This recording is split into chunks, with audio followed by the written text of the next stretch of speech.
What's up for February?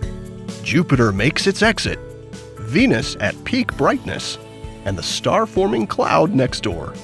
With the departure of Saturn and Venus over the past 2 months, Jupiter is the only bright planet left in our twilight skies in February, and it's on its way out. The giant planet stands alone low in the western sky after sunset in February. By mid-month, it's setting only about an hour after the sun. Once Jupiter departs at the end of February, the post-sunset sky will be essentially devoid of naked-eye planets until August, when Saturn will start rising in the east around sunset. There's a short period, though, in April and May when you might be able to spot Mercury as it pops briefly above the horizon.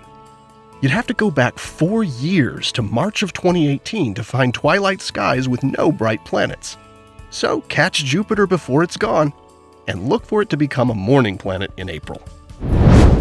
Speaking of morning skies, the planet Venus will be at its brightest for the year in February, around mid-month.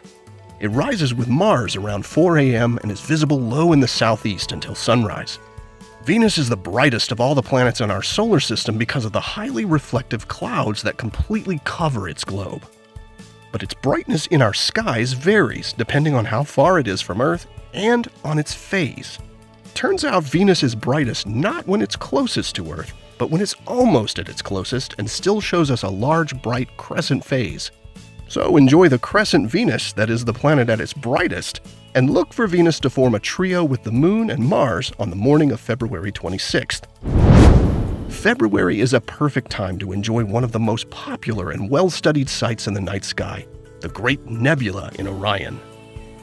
The Orion Nebula is an enormous cloud of gas and dust where thousands of stars are being born.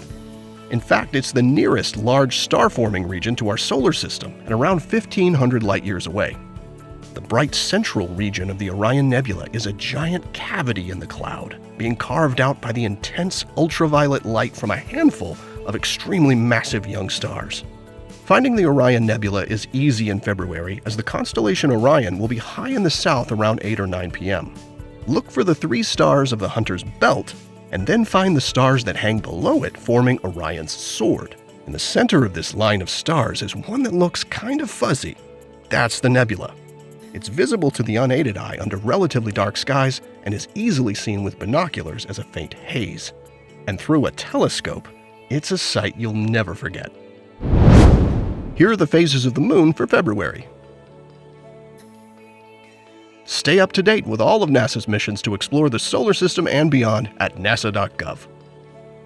I'm Preston Dykes from NASA's Jet Propulsion Laboratory, and that's what's up for this month.